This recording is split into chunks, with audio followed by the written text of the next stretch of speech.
n'a plus marché et regardez à quel point ça tourne au ridicule. Regardez. Did you all see Magic Johnson? Remember his number? 32. Today we got 32 days until the election. Voilà, c'était écrit dans les prompteurs qu'ils étaient à 32 jours de l'élection et que c'était, soi-disant, le même nombre que Magic Johnson portait. Mais regardez la suite, maintenant que les prompteurs ne marchent plus. So 32 days. 32 days. Okay, we got some business to do. We got some business to do. All right. 32 days. Bonjour mesdames et messieurs, bienvenue sur ma chaîne. Alors, petite vidéo, je ne sais pas si elle sera petite ou longue. En tout cas, mise au point sur la situation de Kamala Harris. Je fais cette vidéo parce que, après vous avoir parlé de choses que j'ai relevées chez les Américains sur cette élection, j'ai été frappé par comment le narratif est en train de changer maintenant en Occident. Donc, commentez, likez, partagez pour me soutenir et soutenir la chaîne. Sans plus tarder, nous passons à la vidéo. Il est intéressant de commencer par écouter ce qu'ils disent dans cette vidéo. Et on y reviendra dessus plus tard pour la commenter. Écoutez. Pourquoi les sondages restent si serrés? Deux raisons très faciles. C'est une femme et aussi c'est une indienne africaine-américaine. Donc, sous le vernis, la misogynie et aussi le racisme. Ça, c'est le problème ici. Je pense qu'elle sera une présidente formidable et elle est progressiste, mais aussi très centriste. Elle a ses pieds sur le trottoir. Est-ce que c'est possible que Trump va gagner? Tout à fait. Ça veut dire, si on vous suit bien, qu'il est possible qu'une partie de l'électorat américain ne souhaite pas, aujourd'hui, en 2024, voir une femme accéder à la Maison-Blanche? Regardez 2016. Regardez 2016, ça c'était le problème. Hillary n'est pas un grand candidat, mais on a aussi le problème aussi avec le Mark Clinton. Ça c'était un problème, mais dans tous les sondages, jusqu'à la nuit de l'élection, tout le monde a dit « Ah oui, elle va gagner ». Je me souviens très très bien. Ok, maintenant vous venez de voir comment celui-là, il commence à pleurer, qu'on commence à voir de plus en plus que sa défaite est en train d'arriver. Mais surtout, j'aimerais que vous vous rappeliez de comment on nous présentait Kamala Harris quand ils ont commencé leur propagande pour faire croire que c'était la meilleure candidate et que les choses dont ils se plaignent aujourd'hui sont les choses pour lesquelles ils avaient choisi. Regardez comment on nous présentait Kamala Harris quand on a commencé à envisager qu'elle remplace Joe Biden. Écoutez bien ce qu'on dit ici. Le titre de la vidéo, c'est « Kamala Harris, une pionnière à l'assaut de l'investiture démocrate ». 7 novembre 2020, Kamala Harris fait une entrée triomphale devant les électeurs démocrates qui célèbrent la victoire de Joe Biden à la présidentielle. Elle vient de briser un premier plafond de verre en devenant la première femme à accéder à la vice-présidence des États-Unis. Si je suis la première femme à occuper ce poste, je ne serai pas la dernière.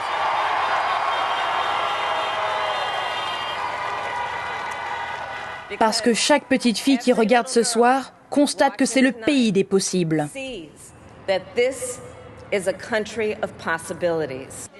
Kamala Harris rend un vibrant hommage aux femmes.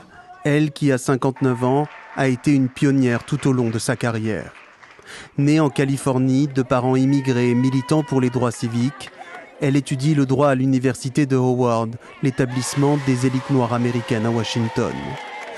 La procureure de carrière grimpe tous les échelons judiciaires, jusqu'à être élue procureure générale de Californie et sénatrice du même État en 2017. Kamala Harris devient là encore la première femme et personne noire à diriger les services judiciaires de Californie. Si elle est très appréciée des démocrates, depuis son entrée en politique, la vice-présidente a dû faire face à de nombreuses attaques racistes ou misogynes. En 2022, après l'abrogation de l'arrêt Roe v. Wade, Kamala Harris s'illustre en défendant avec ferveur le droit à l'avortement et revient sur le devant de la scène. Il y aura de nombreuses fois dans votre vie où l'on vous dira « tu n'y arriveras pas, cela n'a jamais été fait auparavant, ce n'est pas le moment » ou « ils ne sont pas prêts pour ça ». Et celui que je préfère, ça va demander beaucoup de travail. N'écoutez pas, moi les noms, je les mange au petit déjeuner. L'ambitieuse et combative Kamala Harris pourrait briser l'ultime plafond de verre en devenant la première femme présidente des États-Unis. Mais plusieurs obstacles se dressent devant elle. D'abord celui de l'investiture démocrate, puis son duel avec Donald Trump en novembre prochain. Voilà. Et nous sommes maintenant en novembre prochain.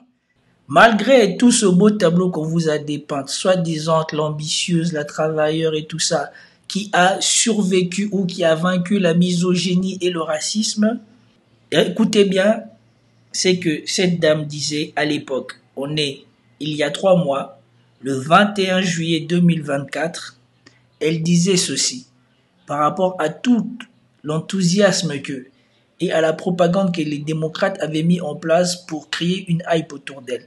Écoutez bien ce qu'elle dit ici. Effectivement, Kamala Harris face à Donald Trump, une femme noire, face à un homme plutôt âgé, blanc, c'est vraiment l'Amérique divisée par excellence. C'est Vous voyez l'opposition qu'ils ont créée, ce pourquoi ils ont voulu la mettre en place. Kamala Harris, une femme noire, face à un homme blanc. Regardez bien l'opposition qu'il y a ici, entre quand on présentait avec enthousiasme le fait qu'elle soit une femme jeune, noire, face à un homme blanc et vieux, et maintenant, quand on attend l'autre sur le plateau de TV5 Info se plaindre de ça.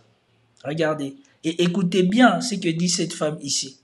Elle vous rappelle ce qu'était Kamala Harris, parce qu'on a voulu nous faire croire qu'elle est sortie du chapeau comme étant la meilleure candidate démocrate, alors qu'ici on vous rappelle ce qu'elle était. Et surtout, ça vient en écho avec la deuxième vidéo que je vous ai mis, où on dit soi-disant elle aurait franchi un plafond de verre.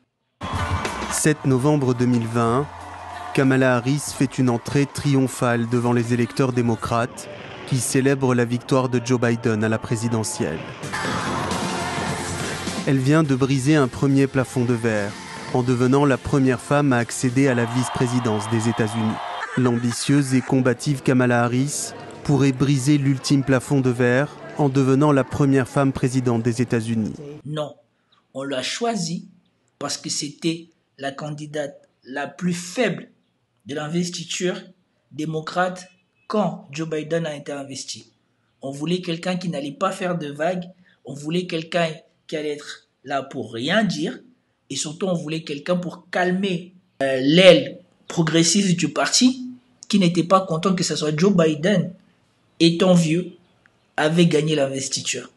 Et donc Kamala Harris, une fois de plus, on l'a pas mis là, parce que c'était la meilleure, et on nous dit, ouais, elle a franchi le plafond de verre ou quoi que ce soit. On l'a mis là, parce que c'était la seule qui pouvait accepter ça, parce que celle qui l'avait détruite à l'investiture démocrate, normalement c'est elle peut-être qui aurait dû être vice-présidente, ou une autre personne, parce que Kamala Harris, comme on va le rappeler ici, a été l'une des plus nulles dans cette investiture. Écoutez-la. 2 Amériques très différentes et effectivement Kamala Harris est une femme, elle est noire, elle est beaucoup plus populaire chez les jeunes que chez les gens plus âgés, même au sein du Parti démocrate. Après, il faut pas s'emballer non plus sur le côté femme noire, parce qu'elle a aussi beaucoup de gens qui la critiquent au sein de la communauté afro-américaine. Rappelez-vous, elle était quand même... Vous avez attendu. Il ne faut pas s'emballer non plus, parce qu'elle a quand même beaucoup de gens qui la critiquent au sein de la communauté noire. Candidate en 2020, et elle s'est arrêtée avant même la première primaire, tellement ses sondages étaient mauvais et tellement elle n'arrivait pas à soulever cette campagne. Donc il y a des critiques. Voilà. Elle était candidate, elle n'avait même pas passé le premier tour. Ils ont cru qu'ils allaient faire de elle sortie de nulle part. Ils ont cru que les gens, ils avaient oublié ce qu'elle était, et de toute manière, on n'a pas fini. Mais retenez bien ce qu'elle a dit ici. À l'investiture démocrate, elle était sortie bien avant le premier tour. Vous trouvez pas ça suspect qu'à l'investiture démocrate de 2020, elle soit sortie avant le premier tour et que ce soit elle qui se retrouve vice-présidente? Envers Kamala Harris aussi, et c'est pour ça que son choix de colistier va être très important. Elle est femme noire de Californie, elle était sénateur de Californie, donc le côté démocrate de gauche urbain, et donc il va falloir choisir quelqu'un qui compense un peu. Et donc, il y a déjà des noms qui tournent. Il y a John Shapiro, par exemple, qui est le gouverneur de Pennsylvanie. Hier, on parlait de ce mur bleu qui avait aidé Joe Biden à remporter la victoire en 2001. La Pennsylvanie est un État clé qui fait partie de ce mur bleu. Lui, il est gouverneur de Pennsylvanie. C'est un homme blanc. Ça pourrait contrebalancer. Il y a aussi le gouverneur du Kentucky, Andy Beshear, qui lui a été réélu en tant que démocrate au Kentucky, qui est un État très très républicain. Donc ça pourrait aussi l'idée, c'est, je pense, aller vers un homme blanc qui serait dans des États, soit des États républicains, soit des États de ces swing states, pour essayer de ramener le plus d'électeurs possible. Et bien évidemment, elle n'a pas choisi ni l'un ni l'autre. Elle a choisi, comme par hasard, encore par opportunisme, parce que Tim Walz avait inventé le mot pour éviter le débat que les républicains, ils étaient bizarres et que ça avait fait le buzz autour des démocrates, ou en tout cas des médias démocrates. On a choisi Tim Walz pour ça. Depuis, Tim Walz est devenu une catastrophe. Mais passons, on va revenir maintenant à la raison pour laquelle j'ai fait cette vidéo. Le fait que maintenant, il pleure. Parce que vous avez bien compris ici. On l'a pris parce que c'est une femme noire. On l'a pris parce qu'elle était la pionnière. On l'a pris parce qu'elle incarnait le contraire de Joe Biden et de Donald Trump. Et maintenant que nous sommes presque fin octobre et que ça n'a pas imprimé, on recommence à pleurer. Et donc, on va commenter ce que dit cette personne, je pense qu'il est américain lui aussi, vu son accent. Écoutez bien. Pourquoi les sondages restent si serrés? Deux raisons très faciles. C'est une femme et aussi c'est une indienne africaine-américaine. Voilà. Donc maintenant, on l'a choisi parce que c'était une femme et que Donald Trump était un homme. On l'a choisi parce qu'elle était soi-disant noire et Donald Trump était blanc. Quoi d'autre? Donc, sous le vernis, la misogynie et aussi... Voilà.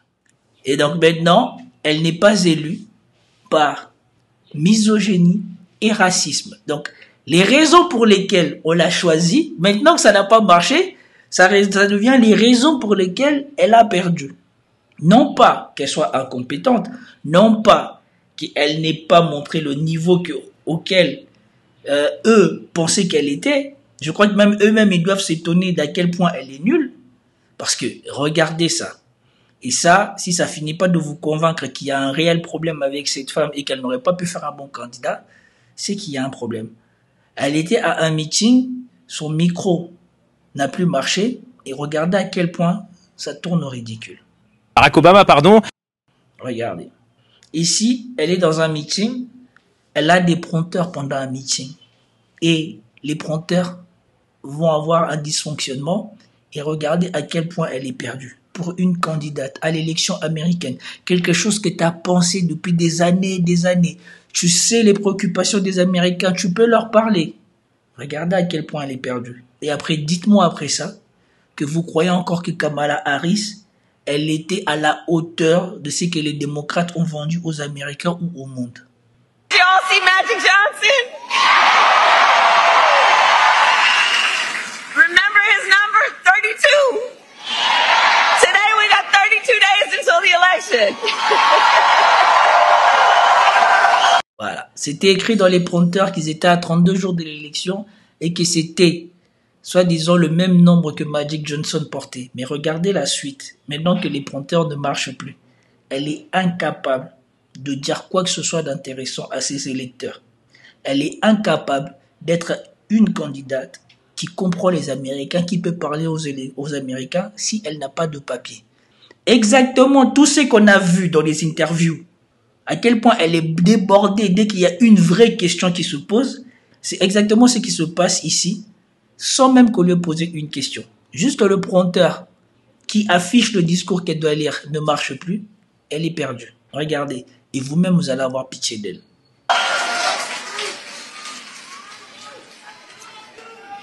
So 32 days. 32 days. Okay, we got some business to do. We got some business to do. All right. 32 days. Voilà. Et je vous le remets pour que vous compreniez vous-même que ce n'est pas du bashing, mais qu'il y a vraiment un problème. And did you all see Magic Johnson?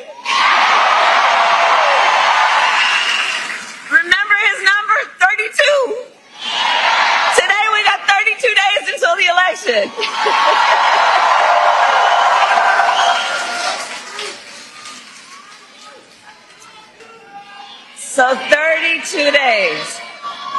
32 days. Okay, we got some business to do. We got some business to do. All right. 32 days. Voilà. Vous avez tous vu à quel point elle est perdue. Elle ne peut pas improviser, elle n'a rien dans la tête, elle n'a rien prévu. Comment est-ce que tu peux être candidat à l'élection américaine sachant que tu vas te balader partout et toujours compter sur des scripts? Et donc, vous voyez que ce que dit ce monsieur ici, que soi-disant, le problème c'est que c'est une femme, c'est une noire, et que c'est de la misogynie, du racisme, ça n'a rien à voir avec ça. Le premier problème, c'est qu'elle-même déjà, elle a accepté la candidature par opportunisme. Elle n'a pas le niveau, elle n'a pas réfléchi, elle ne connaît pas les Américains, elle ne connaît rien aux besoins des Américains. Et même avec toute la campagne qu'elle a fait sur ses dernières interviews, elle n'était quand même pas au niveau. Le racisme, ça c'est le problème ici. Je pense qu'elle sera un président formidable et elle est progressiste mais aussi très centriste. Elle a ses pieds sur le trottoir. Est-ce que c'est possible que Trump va gagner? Tout à fait. Ça veut dire, si on vous suit bien, qu'il est possible qu'une partie de l'électorat américain ne souhaite pas, aujourd'hui, en 2024, voir une femme accéder à la Maison-Blanche? Regardez 2016. Et vous voyez, l'argument pour eux, ce n'est pas qu'elle soit compétente ou pas et qu'elle ait démontré qu'elle pouvait être la meilleure candidate ou pas. L'argument pour eux, c'est que les gens refuseraient de voter pour elle parce que c'est une femme. Alors que la plupart de ceux qui refusent de voter pour elle ne disent pas cet argument-là. Mais les femmes qui refusent de voter pour Trump et les femmes qui soutiennent Kamala Harris, eux le soutiennent par misandrie. Parce qu'elles disent bien qu'elles ne veulent pas d'un homme et qu'elles veulent une femme. Elles ne soutiennent pas Kamala Harris par compétence ou par je ne sais pas quoi. Elles soutiennent Kamala Harris parce que c'est une femme. Donc, on ne dénigre pas les femmes qui soutiennent Kamala Harris parce que c'est une femme, mais on dénigre les hommes qui ne soutiennent pas Kamala Harris parce que c'est une femme.